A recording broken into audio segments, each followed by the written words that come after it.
I'm Katie. I'm Anna. She's a psychotherapist. And she runs a photography empire. Together we make music and we podcast to encourage ourselves and you to do the things that scare us most. We're back. We're back. You're here. I'm here. And here. Anybody listening, we all made it. We all made it here. Made it somehow. Yeah. What a year. Against many odds, I would say. Your nails look amazing. Oh, thanks, except for these two. I should mention that at the top. I have 8 of my nails painted, so that's how this year is going. There's so many great, fun little indicators of how insane the year is that you could choose from, you know? That's just one small example. Yeah, that about sums it up. I mean, 8 is pretty good. That is a high number. 8 out of 10. I mean, let's just think about all the things that if you did 8 out of 10, that would be really good in life. That's true. That's a good perspective. Or like 80%. Like you did 80% of the work. You're almost there. The truth is I did 100% and then picked off 20%. Oh my gosh, girl. Let's get into it. It'll be good. I want to mention an email I got recently from Hannah Brencher. Hannah is someone we had on the show, I think back in season 1. And if you don't follow her on social media, you should.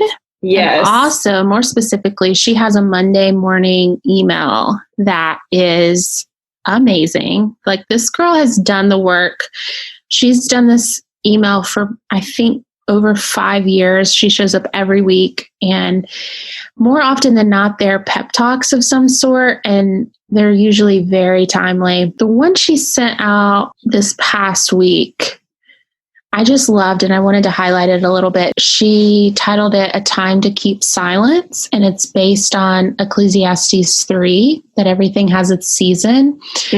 So she sort of summarized that passage by saying there's a time to sow and a time to reap, a time to mourn and a time to rise up and dance, a time to speak and a time to keep silence. And so she talks about how there were 400 years of silence between the Old Testament and the New.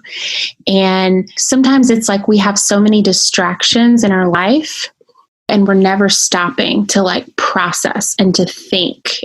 Like if you study any kind of social media strategy or anything like that, most people, at least the people that I would recommend listening to, tell you like, don't post if you haven't processed this yet. You don't want to just be posting and like, this is the first time you're saying it and you're posting it for the world to see. I think the reason I loved reading this email and being reminded of it is sort of in a little bit of a way, this was what we did this year. We released our episodes in the spring. It was still this like scary time. It's still scary, but it was still this very new time of like, we're figuring out we're figuring out what's going to happen. Like we're figuring out, both of us, I'm sure, had lots of pivots in our own businesses. We're figuring out how to be isolated. We're figuring out how to work from home. I was in a 700 square foot apartment at the time. Yeah. You may have seen me like tweeting from my closet. And, you know, there was so much to figure out. And so we did with the podcast, we just kind of paused. And at the time, maybe it did feel a little scary because it was like, you know, me and you, if we set a goal, I mean, we do it. We're pretty relentless.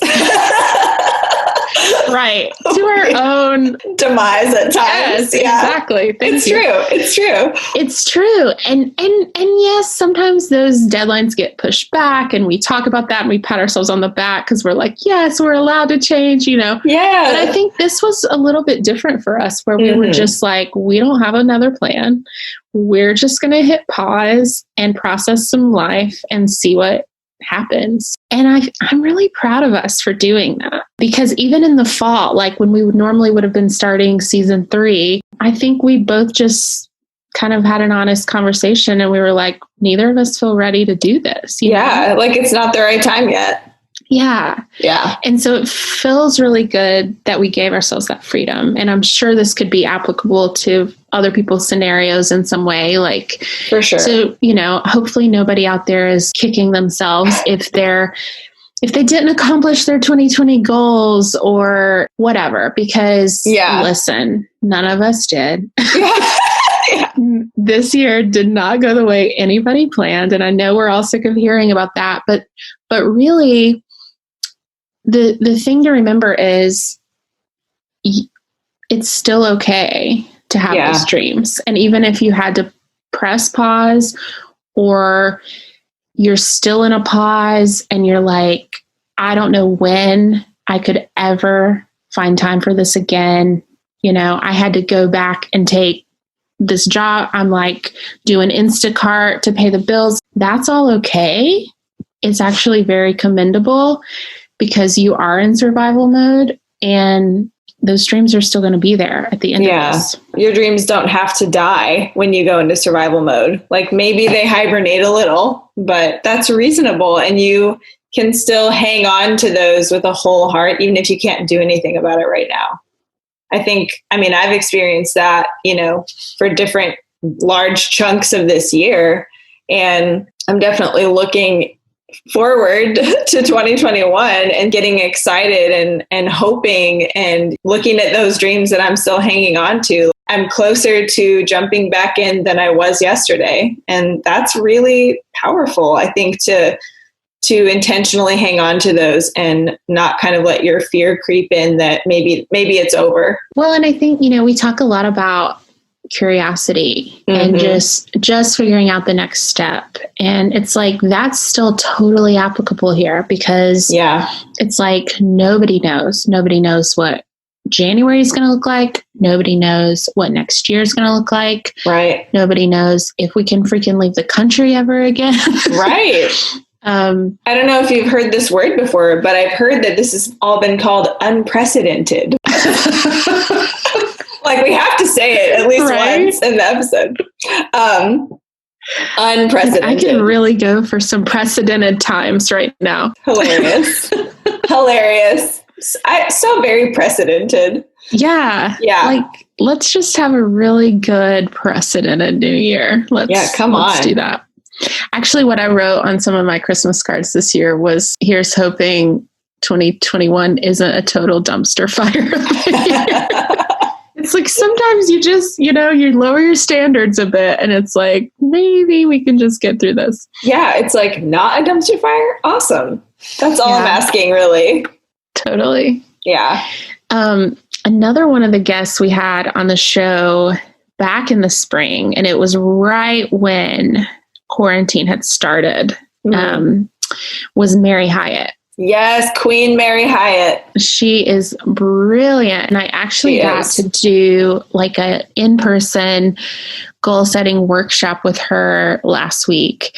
And it was magical because we started with a time of reflection and it really was centered around, okay, how did you think this year was going to start? And it was so hilarious, right? Because, oh my gosh, like I had so many like tasks and goals and I had it so organized, right? And I knew exactly how it was going to go. And literally everything went out the window. And so I think it's just good to reflect on that and kind of hold that with an open hand that we can't control anything, right? And we're just here to do the best we can with what we have. For sure. And like, I think that really does flow nicely back to Hannah's email about how everything has a season. That doesn't mean we get to decide the season, but you know, it gives us like, I don't know, it gives us a way to kind of organize ourselves around what the season is. And maybe the season changes on a dime, but like we can adjust to that because we're made for seasons, you know? And like, not saying any of us asked for this one, but right. But like, yeah, you thought that it was going to be one season and it turned out to be a totally different one. How was that for you? Like, was there a point that you realized none of my plans are going to happen, or was it more gradual? Like, how did you shift yourself when the season changed? Like, how did that go for you?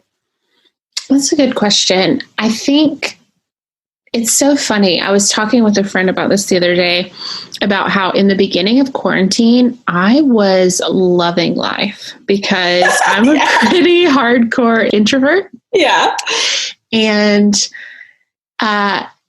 We both made our list of things we were going to do during quarantine, which we will talk about more later. Yes. And I honestly felt so grateful to have a pause where it felt like I didn't have to be checking my email 24/7 and I didn't have to like respond to text right away. And probably there were fewer people texting me because nobody could leave the house. And it's like so silly to think about now, but that shows you like the speed we were all kind of going at, right? Yeah, totally. And so at the very first, it was like a breath of fresh air because it was like, oh my gosh, this is great. Like I can finally work on this stuff.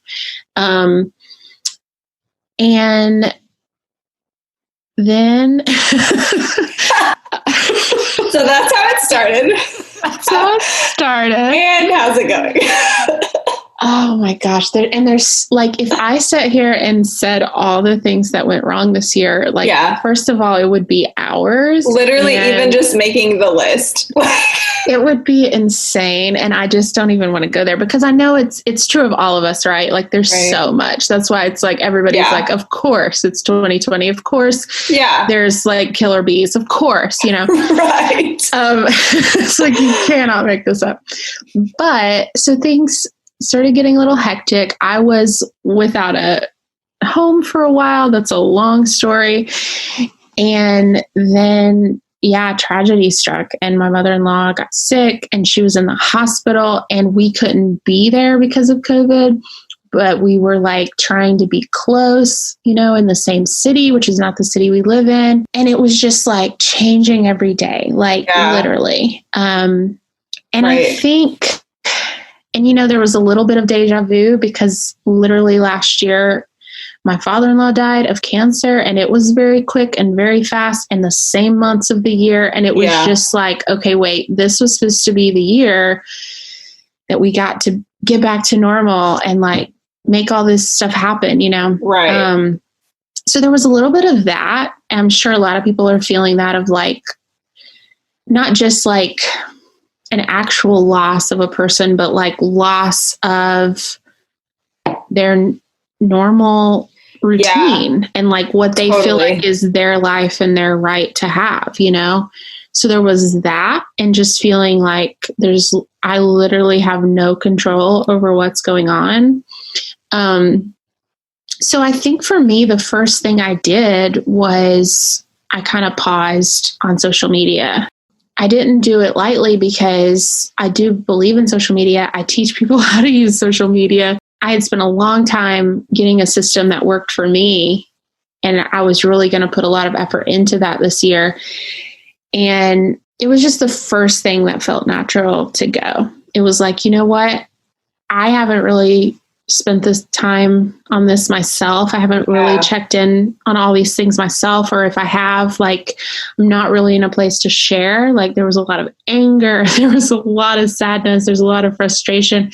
And so it was just like, I'm just going to pause this, you know? Yeah. So while I was still obviously still running my businesses and still doing the things I had to do for that, whatever I could cut, I cut. You know, it was kind of like the excess fat. It just gave me more margin because I needed that desperately. It's that pull towards keeping silence. You were drawn to that. The shift, it was like, I just knew that like I need to be here for what's happening. I need to be here.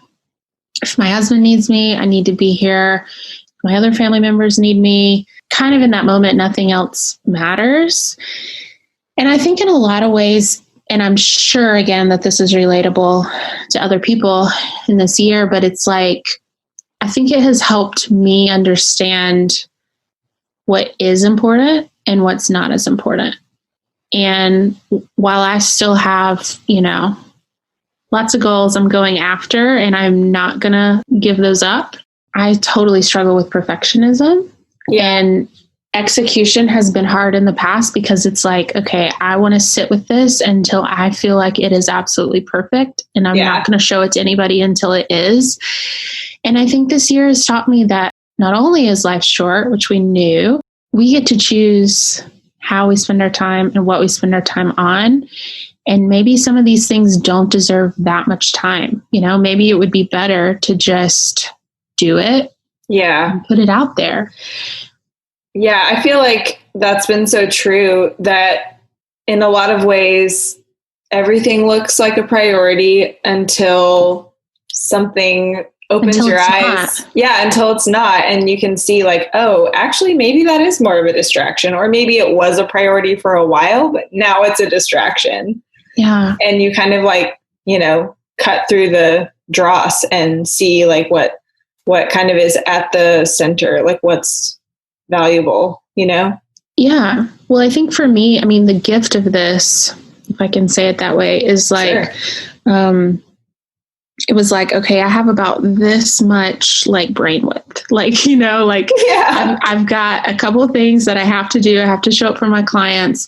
And then it's like, do I have anything left for anybody, for any other project? And so that was really telling, because I'm the queen of making to-do lists. Like if you tell me, okay, how are you going to do this? This is what I work on with clients all the time. It's like, okay, you want to put on a conference. Okay, let's start listing all the things you have to do, right? Yeah.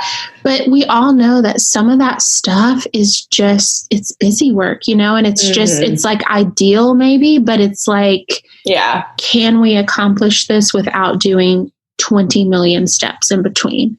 So I think it just gave me a clearer vision of like, okay, that is not that important, or that doesn't have to be done, or that can wait till next year, Yeah, totally. I think we're going to talk about this a little more going, in a little bit, but for me, it helped a lot to just like dump my whole brain onto the paper at the beginning of quarantine and go, okay, here's all the things I would like to work on, but I'm not holding them in my brain in the meantime. I'm holding them on this like visual organizer.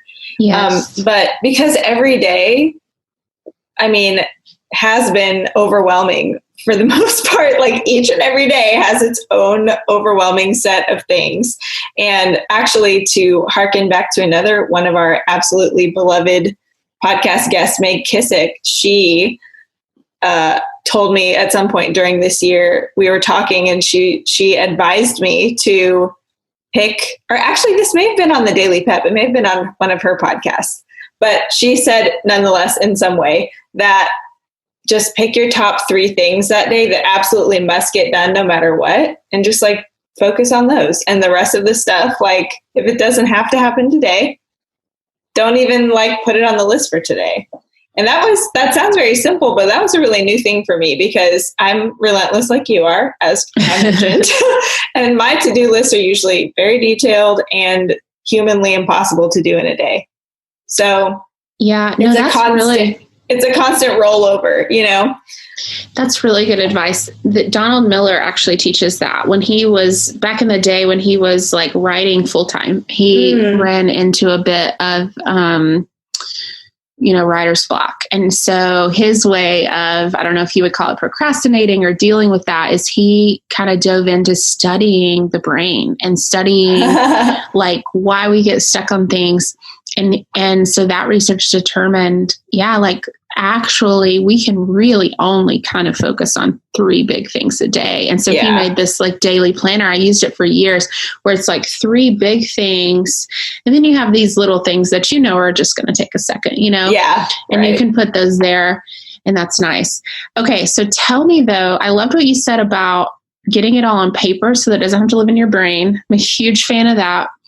Tell us about your quarantine list, what it was called, because I love this so much. It was so silly, but basically, around the time that quarantine for real started in the US broadly, I was like, okay, kind of like you, I thought this is awful situation, but there's a golden opportunity here. I've been making this big transition in my own life in the last year and a half or so to being more project based. And so I had all these projects that I wanted to work on, hadn't figured out how to prioritize, et cetera, et cetera. So when quarantine started, I made this a big piece of paper where I made all these little clusters. It was kind of like a cluster chart or whatever.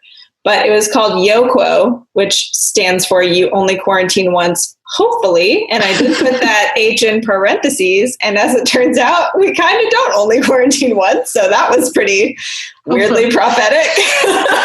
That's like a play on the words, but hopefully, yeah, exactly. We are quarantining more than once at this point. Anyway. Exactly. Right? My, how the tables have turned. But yeah, exactly. So I made this big YOQUO chart, and it was really kind of fun. It helped me be creative and think about all the things that I would love to do, kind of like without the limits of like, I implicitly know my capacity and like my to-do list and all that stuff. And so I just dumped it all out, and I kind of did, the big project in the middle, and then made like a lot of those little specific steps or components kind of, around it, like a little sun. Everything was like a little sunshine. Which cute. Is, I know, right? I mean, it doesn't look like artistically beautiful, but it was just like, to help me map out some of those steps, because for me also, and this is like a personal preference for sure, like for some people doing that might have been like the most overwhelming thing in the world. Mm-hmm. And so like, don't do it. If that makes your skin crawl thinking about it, like it's probably not for you. But for me, having it all on the paper, again, helps it not sort of take up real estate in my brain. And action really helps me to stay focused and to not ruminate and spiral, and it helps me to not be overwhelmed. And so the point of breaking all of those projects down into little steps was like, if I start to feel like, oh my gosh, day 26 of being in my house, like I'm starting to feel cabin fever, I could go find like a doable thing, like an actionable step that I could do in one day. And I could throw myself at that for some kind of relief from that feeling. And, it's not probably like the greatest lifelong strategy, but it was a fantastic quarantine strategy. It really helped me to not get too overwhelmed, and to also just be able to see that I was making progress on something, and that, I don't know if I cared that much about like, wanting to kind of come out the other side of quarantine, having been quote unquote productive. I just know that being productive in the moment is what helps me to like cope with life. So yeah, I was more or less doing it for that reason, not because I felt like, oh, well, if I don't have anything to show for all this time, then I'm going to be like a loser. Like that wasn't what it was about for me at all. I love that. Yeah. I love that. And I think I will confess, when you first told me the idea, I think I went into a little bit of panic mode for you, because I was like, oh my gosh, she's just totally overwhelming herself. Like, and then you explained what you just said, and it made sense. And I made my own list. We'll try to post these on social media. Mine looks like this, and it was just literally in the floor. It's a big, large piece of poster board, and it was literally in the floor of my closet, because I'm not kidding when I say like, I kind of used the closet as like a second bedroom, and I would just go in there, close the door. I did coaching sessions in there. I did podcast episodes in there, and I did a lot of writing in there, and it was honestly magical. But it so helped me, just like you're saying, like, I don't think the goal was ever like, okay, I have to get all this done. Do it all. Yeah. Into quarantine. But it was like, these are things that, okay, so the world shut down for a second. We never thought that would happen. And these are things I've been saying, if I only had time, right? Yeah, right.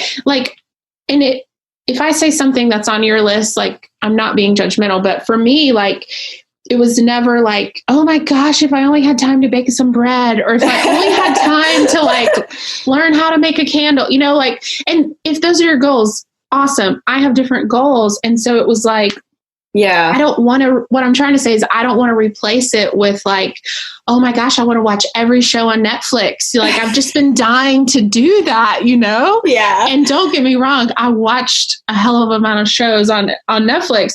Yes. But it was still like, okay, this is what I said. I said if I had time, I would work on this stuff. And so for me, it was just really nice, like you said, to look at it and to also just be able to kind of see a chart that I'm like chipping away at it. Yeah. I see you got your taxes done. I did get my taxes done. It's time to get back into that. Oh my gosh. Yeah, it is. Yeah. Anyway, but I was going to say, so some of these things were even what people call habit goals. So it's it's even just like, okay, I want to write 30 minutes a day. I want to read 30 minutes a day. I want to work out 30 minutes a day, and these are just examples, but it's like, for me, it's really satisfying to put a check mark, yes, but also to see after like a month's time, okay, I'm doing this, 30 minutes isn't much, but I've done this consistently. And so that is nice. And now, now it's a habit. I love that. Yeah. I had some of those on mine too. Like some were, finite projects, and some of them were more like habits, or, I think I actually did have at least one baking goal on mine. So that's just for all of you who did learn how to make bread. Congrats. Girl, and I will eat that bread. Like, same. love baked goods. Yes, totally. We're not hating on baked goods at all. Yeah, I think it's amazing. But I think another thing, I just realized this as you were talking about yours, that another thing at the very beginning, like that was really helpful for me, was the not knowing how long quarantine was going to last. Right. And I thought, because to me, like being bored or like locked in a room with nothing to do is like the worst case scenario in life. Yes. Maybe period. I don't know. It's pretty bad for me. So, you know what I just thought of? I'm so sorry. Oh, no. What? To interrupt. There was a show on TV where basically they simulated you being locked in prison. And you didn't know how long you were going to be in there. And if you made it through the term, you won like $100,000 or something. And it maybe they told you, maybe it was like 48 hours or something, but because you didn't know what time it was and how long, people lost their shit. Like, people after like 2 hours were like running around like a crazy person, They're like, I'm out. That's what it made me think of, because it's almost like you don't know. If you knew, like if it's like 17 days, you can count on that. But even now we're like, we don't know. We still don't know. And I think for me, like dumping out every fathomable thing I could imagine or ever want to try helped me to go like, well, I'm not going to run out of stuff. Like, like I haven't done everything on that list either. But I think that there's so much freedom in that because like you said, like, I think this is true for both of us, that the way we normally operate is like, if it's on the list, it's happening no matter what. And this was a totally different way of kind of organizing all of that. So I love it. Yeah. I also I copied you and kind of did the cluster thing. And it was also very helpful for me, someone who has a lot of different interests and a lot of different types of goals. Yes. And I know you're like that as well. A lot of multi-passionates out there. For me, I think I kind of took stock of like not spending all my time in one area. It was like, okay, here's a check. Let's see what else I can do over here. And like, I think mentally, I never really processed this or said this out loud, but I think mentally I was trying to make sure it was even. I was like, yes, I had to do my taxes, like get that out of the way. Now I get to do something else. I did work for the podcast. I did work for coaching. I did work for my photography business. I was working on the book, I was also taking like online classes, to like learn. And so I just, even if some of that stuff was like not the most fun, I think it also helped me because it was like, okay, I'm going to do this, but then I get to do this really fun thing and just like, kind of keep it even, so to speak. Absolutely. And I think again, like that was kind of a new way of operating for me a little bit, because I do like balance and symmetry, but I'm also like, focus is like a very hot commodity for me. And I have trouble focusing in general. So like, I kind of overcompensate for that by being like super intensely focused on something. And like, I just binge things, I binge activities, like, and I like it. Like, it feels really satisfying to operate that way, which is part of why I like being project-based, but because I can do that. But, it sounds chaotic to be like, oh, I'm going to do like a step over here and then fly across the chart to this other area and do a step over here. But for me, I found that truly that actually helped me focus because I wasn't trying to hold the whole picture in my mind. I wasn't keeping track of what else was to do over here on this cluster. Like I could just laser in on one little step on one cluster, put my whole self to work at that, and then, rinse and repeat when that was done. And that actually helped me focus. Like it was really helpful. So that's interesting to hear you say, because you're the chunker. Like you always talk about chunks of time. Thanks. I'm the chunker, folks. That was your word. Anyway, you know what I mean. You know what? I claim it. I am the You're chunker. making bread. Whatever. I'm just kidding. Just kidding. No, too much bread. You would normally say like, okay, I'm going to have 6 hours of time and I'm just going to get it. And I'm like, girl, if I could focus for more than 10 minutes, I'd be doing good. Yes. So something that I've really loved and started doing is like setting a timer for 45 minutes or an hour, whatever feels right. And just no matter what, no distractions during that time. Yeah. It sounds insane. First of all, it's like, how can you not focus for 45 minutes? Like you should be able to do that. But also like, that's such a relatively short amount of time. Yeah. You'll be amazed at the stuff. And so literally one of the things we did was, hey, we kind of wrote a book about surprise how to start a podcast. Because it's a question we get asked all the time. Mm-hmm. And I don't know how you did it. I did it by going in my closet every morning for either 45 minutes or 2 45-minute sessions with my timer set with the do not disturb and just writing words until it was done. Like monumental, I know, like earth-shattering news here. If you sit down and do the work, you can get it done. It blew my mind. But like with no distractions, and even trying to keep track of time is a distraction. Like that strategy is like the hold my purse of time management. And it's great. Like, yes, please hold my purse while I do this, Yeah. Like, and literally, and so like I work at home with a spouse that works at home, we were in a very small space. Even if we weren't, like, it's like stuff comes up. It's like, oh, I'm looking for something. Oh, what are we having for lunch? And it in both ways.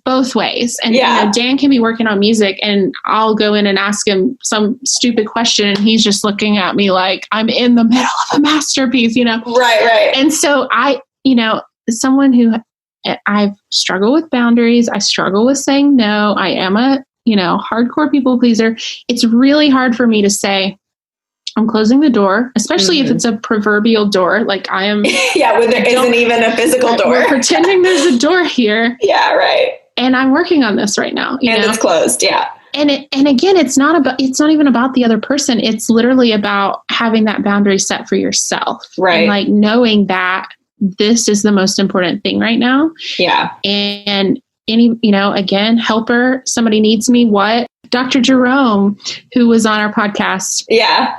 I was talking to him one time about, I was waking up a lot in the night and he was like, oh, because you're a 2, of course you wake up in the night. You're worried somebody will need you. And I was like, oh my gosh, I really do think that's what it is. Yeah. Because I have Airbnb rentals and I'm checking my phone and I'm making sure there's not a house burning down. It's like we all have these unlimited amount of distractions. Yeah. So what is it going to take? This is my challenge to the listeners. Yeah. What's it going to take for you to put yourself where we talk about staying out of the box, but put yourself in some kind of box or closet or whatever. Yeah. Invisible lines drawn. Yes. Where you have to carve out this time and work on it. Like that was life-changing for me. It's been really helpful. That is blowing my mind. And I think that that's going to have to be your next book, Living Outside the Box with Boundaries. Because, like you got to carry the boundaries with you, especially when you're outside of the box, because people don't know what to expect. And they're going to expect you to do what they want you to do, So it's like, okay, how can I carry the boundaries I need with me? Because you're right. Like all these distractions that we all have are not going to limit themselves. Mm-mm. They're just not. They don't do that. And it's important stuff, Yeah. like you have to feed your family, like you have to do this, you have to do, like Yeah, of course. Nobody's saying that stuff's not important, but I think at some point you choose, like I was having a convo with a guy the other day. We've had this convo before. Love him. He has 4 kids. He's amazing. He works his butt off for his family. And at the end of the day, it seems like he's a little bit given up on his dreams because he's just like, but I have these 4 kids, And so if there's any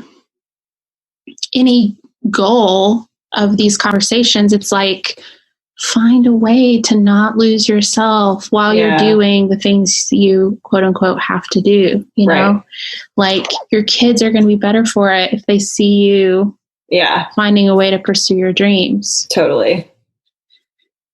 So here we are. I'm going to step off my soapbox for a minute. But I loved the Yoquo. It was amazing.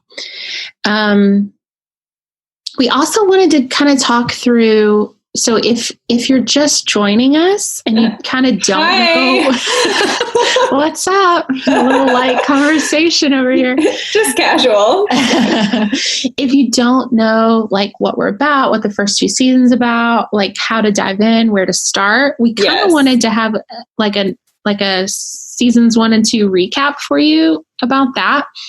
In true Anna and Katie fashion, this is exactly what happened. So Anna spent who knows how many hours making a theme tracker where she tracked every single episode, every single guest, every single theme. Katie, myself, I took a look at it, got super overwhelmed and said, I don't know about this. He said, get this spreadsheet out of my face. I said, I need a break. So we're not coming to you with an hour-long theme episode today.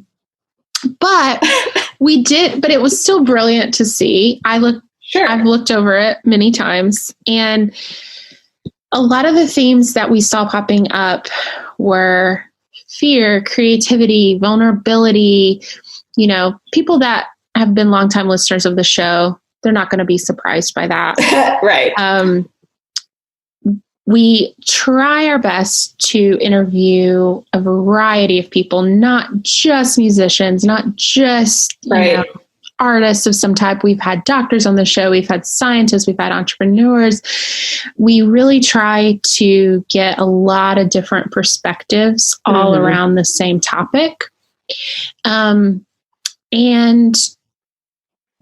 we kind of tried to think about some of our favorite episodes, and then it was just like, it was impossible because I think all of our guests bring, really fun, unique perspectives, and we don't want to play favorites. We've mentioned a few here already, but 2 episodes I really highly recommend going back and listening to were from the spring when quarantine had just started. And we were hearing kind of across the board that podcast numbers kind of took a dip during that time. People all of a sudden didn't have their daily commutes or whatever their schedules were, so it was understandable to us. But these 2 episodes we feel like really didn't get the attention they deserved. So those 2 that I'm going to recommend are the Mary Hyatt episode, where she talks about resourcefulness during difficult times. Hello. Well, also let me remind everyone that for those of us living in Nashville in March, we had a freaking tornado do some serious damage. Actually, more than one tornado. And just as, I can't even speak to that because it didn't personally affect me, but there were people who literally lost everything. And 2 weeks later, quarantine started. You drive around Nashville today, there's still businesses sitting there totally crumbled. They just never open their doors back up. And so anyway, that's a really, really good episode to dive into because I think she shares a lot of hope and a lot of just information on how to stay grounded in those things and how to get through them. Which we recorded before that stuff happened, but it was like extremely timely. And I mean, really, it still is. Like, I really love that we're highlighting this episode and another one today because, you know, they are so applicable to life right now, right? They're applicable to how it started and how it's going, basically.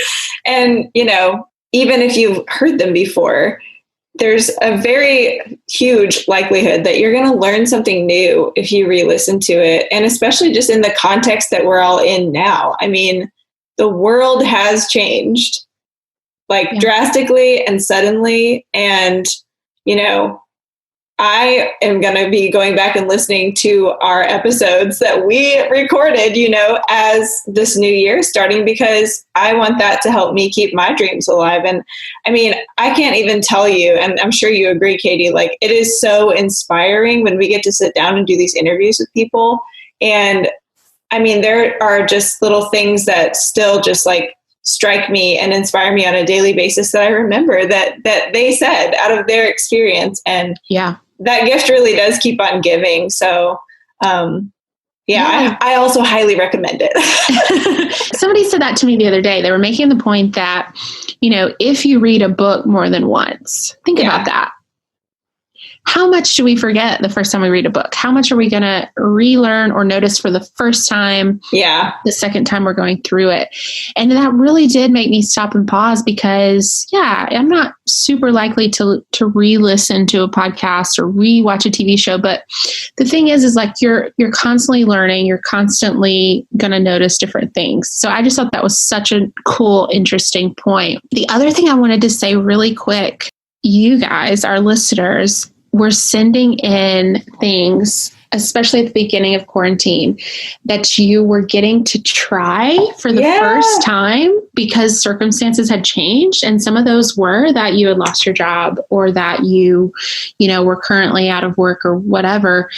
Those things were so brilliant. It kept us going. I had one friend in particular who it was just super encouraging to me. He has been basically running this company and not getting the credit he deserves. You know, he was an employee of this event industry company and doing these brilliant, brilliant things. And I think he would say, knowing for a long time that he needed to kind of go out on his own, desiring that, not knowing exactly how that would work. Right. And I'm sure there's a million people that have been in his shoes of like, okay, but I do have a family and how do I do this, you know? Yeah.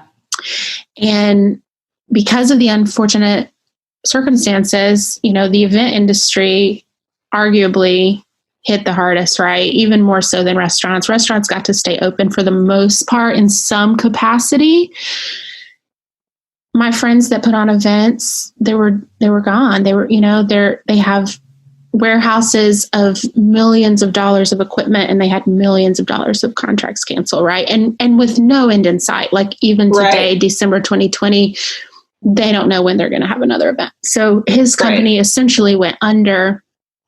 And because of that, he's doing some new scary things. He's starting his own businesses and using his own like innovation and creativity to like go out on his own. And so I'm just so proud of him and all the people that didn't take this as a death sentence and they used these terrible circumstances to pivot in a positive way. So I just wanted to say that really quick because that really inspired me. The other episode I wanted to highlight is my friend Taylor Hughes.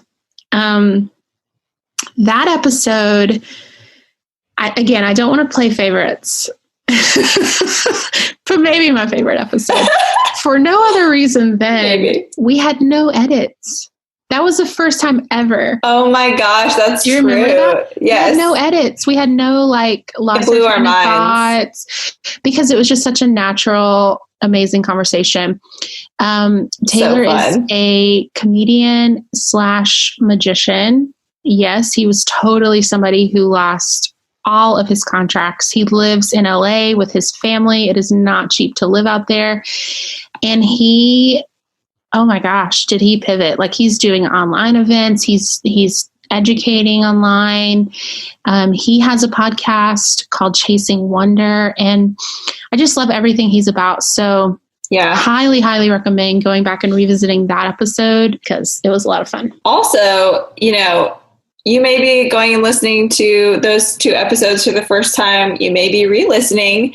It turns out that I don't know if there's any way for us to tell if people are re-listening or finding us and then listening to the back catalog. But I was very surprised the other day to learn that we've still been seeing a lot of downloads of our show, even though we haven't been putting out anything new since May. And so thank you so much if you have joined us in the meantime, but we haven't been putting out new stuff.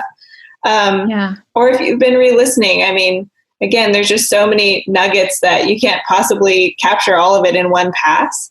But how much do we have at this point, Katie? Well, during quarantine, we crossed over 20,000 downloads. Woo! That's amazing. So we're a little bit higher than that now. But yeah, that was really exciting because, again, uncharacteristically for us, I think when we took that break, we really took a break. We weren't watching numbers. We weren't we've stayed on a lot of charts around the world, and I get those emails. So I kind of see it, but really wasn't focus there. And so that was really encouraging to see, because again, it's like you work so hard, you're putting out constant content, and then it's like, oh, we're not anymore. And there is that fear that okay, people will move on, but we're still here. We're still very much doing our own work, and we're still here to encourage you guys along the way. So it means a ton.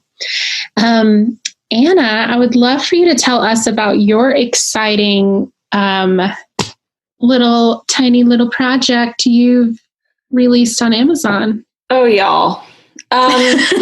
Well, I say that facetiously. It's huge. No, it's okay. I do too. She's covering her face in embarrassment or I don't know. I don't something. I think just bewilderment maybe.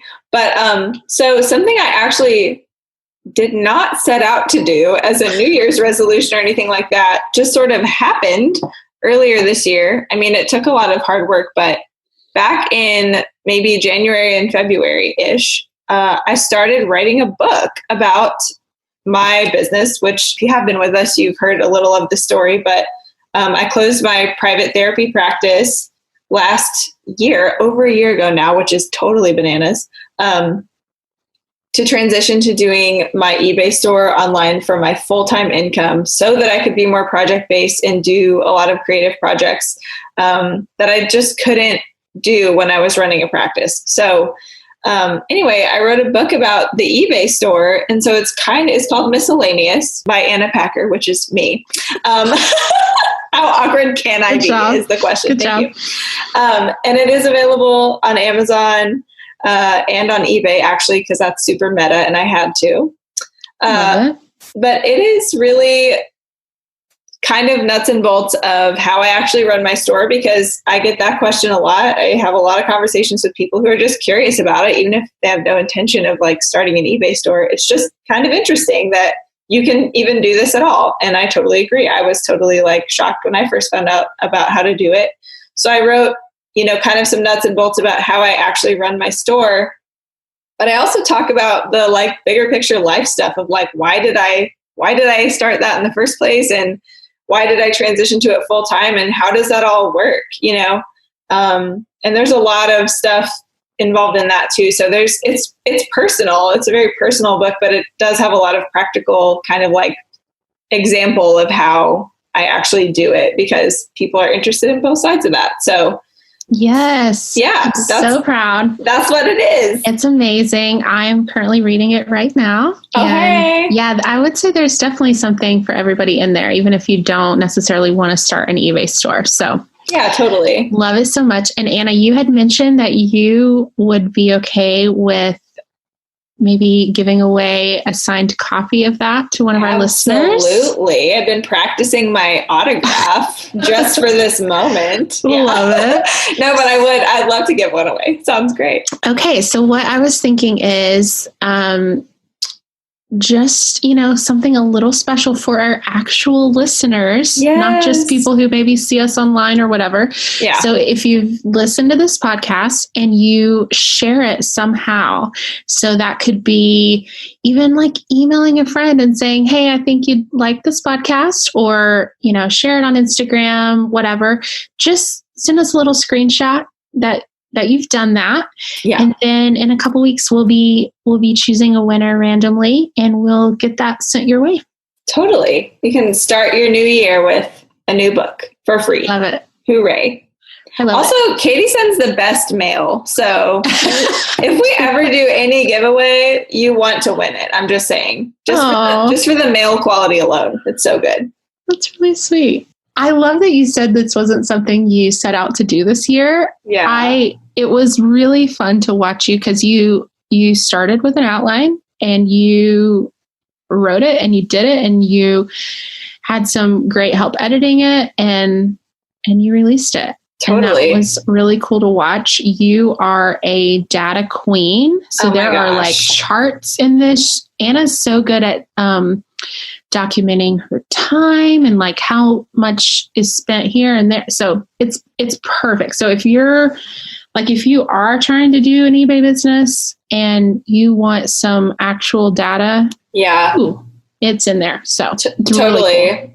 I really believe in transparency, and numbers really help with that, to show practically like how does this actually shake out, because it's one thing to go buy a bunch of cool stuff that could be sold on eBay. it's another thing to like make a livable profit off of things that you're selling on eBay, Yeah. Well, I think that's really brave to be transparent, but I also think it's just so incredibly helpful, because, I won't rant on this too long, but we all know the people who are like, you can make $1 million, and then they don't tell you how. Yeah. On YouTube or whatever. And probably they're not doing it. So I appreciate when people are, honest, transparent, and give you all the steps to do it yourself. And I think that this book has all of that. Well, and, I feel like we both just carry this philosophy with us in whatever we do. This is part of our philosophy on this podcast too, that like, we don't have to necessarily have everything completed and together and perfected to share what's working or to share what's happening. And I even say that in the beginning of my book, like, I'm not really that interested in waiting until the end of the story to start telling you the story. So you're just going to be in the middle of it with me, It's so funny, actually. Like, I finished writing the book I think I finished writing the actual first draft of it in February or March. And I just released it on Halloween. So there was other processes that happened in there, editing and stuff like that. But since I finished writing it, I have over doubled my inventory since then. I've hired people, so much has changed already, just since I finished writing it. And I'm not necessarily oh, I'm going to have to write a sequel. I mean, that might be fun if there's enough to say about it, but it's just case in point that what everything that I shared in the book is true. And that's how it actually went. And that's how everything was up to that point that I wrote it. But I've kept growing since then. And I mean, it truly was written kind of in the middle of this whole endeavor. We think that a lot of growth and good stuff happens that way, whether it's in that book or on our podcast or, whatever. So that's just the way that we roll, Yes, I love that. Thanks for sharing it. And it kind of goes to the point of you're never going to, I don't know, it's never going to be perfect. It's never going to be finished. It's never you're never going to be ready to start, quote unquote. Yeah. You just kind of have to jump in where you can, Yeah. I love that so much. I think that's super inspiring. And I think it'll be really helpful for everybody, even if they're not, set on an eBay store. If it's just hey, I've got a whole bunch of things I'm juggling and I'm trying to figure it out. I think you definitely have something to say to that as well. Totally. Okay. Well, obviously 2020, we said the word already, unprecedented. Great. A lot of bad stuff.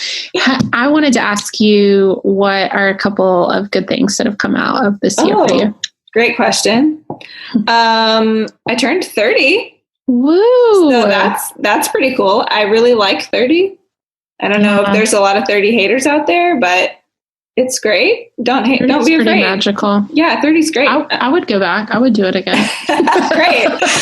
Yeah, so far I agree. It's been great. Obviously you released a book, which was really cool. Like a little bit going back to YoQuo, I actually did have a couple of big projects on there that also got finished.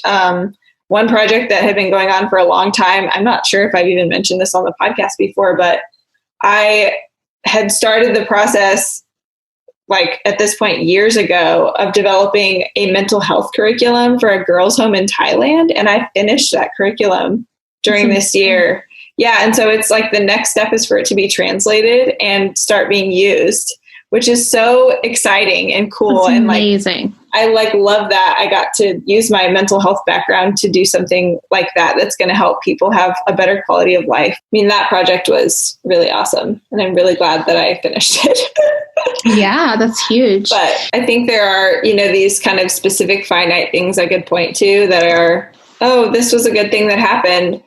But I think that really is a powerful aspect that I learned some lessons about myself and I made some serious efforts to be better as a human and, to go forward in a healthier way. Two of the best things that stand out for me, yes. And I think they both have to do with consistency, because I think when everything hit the fan and I had no consistency in my life, not even like, where am I sleeping, because it's kind of hard to be without a home during a quarantine. Yeah. Yeah. It just is.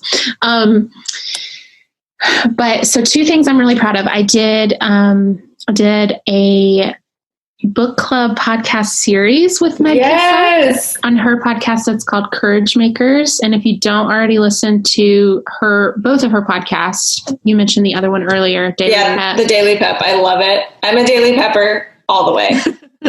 And then Courage Makers, she kind of does these more topical episodes. And then, so I'm trying to think of when we started, I think it was around September or so. We did about 13 episodes, going through the book Playing Big by Tara Moore, which is without a doubt, like, if you're a female and maybe if you're not, like, you have to read this book. Yes. I tend to think it's good information for all humans. Yeah. But especially for females. And, I give it to all my clients. One of my clients said, like, I almost didn't read it because of the cover. And that's valid, right? We do that. Yes. It's not an exciting cover. I wouldn't consider her like one of the most well-known, like, flashy authors ever. She's doing incredible work. And she is a Harvard grad. She does tons of research to back up all her stuff. It's like every word I read, I'm just like, how does she know this? And how did she fit all of this into this book? Like, I didn't feel like there were like wasted words. So yeah. Anyway, I love that book. So that was one reason I enjoyed it. But I think also just having something like that to show up for during this time was incredibly helpful for me, because it was a lot of work on my end. And Meg was there, being like the most compassionate friend ever and telling me, like, we don't have to do it today. Like, I probably recorded those 13 episodes in 13 different places. Like, it was insane how chaotic my life was during that. And but I got so much out of doing that work. And I hope that it comes through in those episodes, because I know not everybody's like big into reading, or I don't know, maybe it's something where you could listen to the podcast and get something out of it, because I love that book. Yeah. And then the second thing was, one of my big goals in January was, I had been coaching for a while, but I was like really hardcore, like launching my coaching business. But I had some dedicated clients that we got through this year, and not just got through it, but like, they're working their butts off on their businesses. Yeah. And, launching things in the middle of a pandemic, like, that's a whole other level. It is like bravery, right? I love it. And so that was also something that I was just really proud of and really enjoyed during the year. So I'm That's really awesome. thankful to them. it's nice to be able to like say, okay, I can't do everything. I've got to carve this back. Yeah. But when you have at least a few things, you know, that are going to give you some consistency and get you out of bed, like, I think that's a really positive thing. Well, totally. And I mean, those things both strike me as places where you get to like show up and be yourself and like do your thing, you know? Yeah. And so I'm really glad for you, like on your behalf, that you could have that way to show up and do your thing and be yourself. Cause I think that was probably an anchor through all the chaos, you know? And if you don't mind me saying, you are no longer technically homeless, which is really good way to end the year, I would think. It's very true. I'm incredibly thankful to have a home base because honestly, we need a place to like heal, you know, and absolutely. To just recover. No matter what, we're not going to leave this year the same way we entered it. Mm-hmm. And like, we do have some say in like how it is that we leave differently. Mm-hmm. So like the ways that I want to like leave differently are being more humble, more hopeful, and more present. Like those are the things that have really been like, I've been reflecting on this year a lot lately anyway. And those are things that have really stood out to me. And that's like what I want to carry with me, not sort of like separating the good from the bad, and like only taking the good with me. It's just like, you know, the sum of everything. I want the output of that to be more humility and more hope and more presence. We had to be isolated to some extent or another, right? And it sort of created this dynamic where we're totally like in our own world, even more than usual. But on the other hand, like looking around at what's going on, you know, virtually at people's lives around us, like I became aware of so much more suffering in a lot of ways. And I think that was very humbling to me. Like, hey, you know, if your own little world might be relatively like safe and okay right now, but you know, that's not the case for everyone. And I don't know, that is just a humbling thing for me to experience. Yeah, that makes sense. Yeah. I think the big word for me is empathy. Mm-hmm. Like I have been a little bit shocked with the lack of that online, where it does feel like, you know, it just kind of feels isolating in that way because it's like, okay, everybody's got an opinion about what's happening, but in reality, nobody knows the answers. Nobody knows how to get rid of this virus. Nobody knows how to handle it. Like we're all just doing the best we can. Yeah. And so I think just the lack of empathy has been something that's like kind of gotten me down. Yeah. And so like you said, like things I want to move forward with, like being aware of that, like having empathy for others. And for me, that would be people who probably aren't showing empathy for me, you know, but like I can put myself in their shoes and say, okay, well, they didn't go through exactly what I went through. They didn't have the death of a parent. They, you know, they probably don't know anybody who's been affected, you know? Yeah. You know, maybe they have totally lost their job, you know, which is not something that I did. So it's like, you know, there's just a million sides of this coin. Right. And so I think I like the way you said that, staying humble and having empathy, I think is just so important. Yeah. Well, and I think that's brave and counterintuitive, right? Because when you see other people like evidently not leading with empathy, it's like, it's counterintuitive that your response to them would be, let me try to empathize with them. You know what I mean? But I think it is hard, but I think that is like the productive direction to go because we know that fighting, you know, non-empathy with less empathy doesn't help at all. So it's like, you know, it doesn't make any sense. It's certainly not going to fix the problem because I mean, to me, that's another thing that's been so tragic about this year, I think in America specifically, is just seeing how right down the middle we are. Like we're completely divided. Yeah. And again, it's like, no matter what side you're on, you have to see how tragic that is. Like this is a time where we need to be coming together. For sure. We need to have each other's backs, And so, to just turn away and say, okay, well, they said something really mean to me, I'm going to be mean back. Like that's not going to get us anywhere, Yeah. And another part I wanted to come back to about the, there's a time for silence piece. Yeah. She made a point in there about, that's something symbolically that we do, right? When we lose someone, like, we'll have a moment of silence in their honor.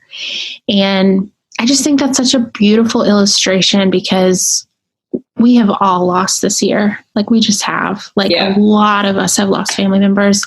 There's crazy statistics about how many of us will by the end of the year, if we haven't already. It's insane. But there's also been other kinds of loss. There's been loss of jobs. There's been, there's just been a lot. It's been such a heavy year. And so I just want to extend that invitation for people to know that it's okay to pause. It's okay to, breathe and to just take some time to come back to yourself. And the goals, all the things you want to do, it really will be there on the other side of this.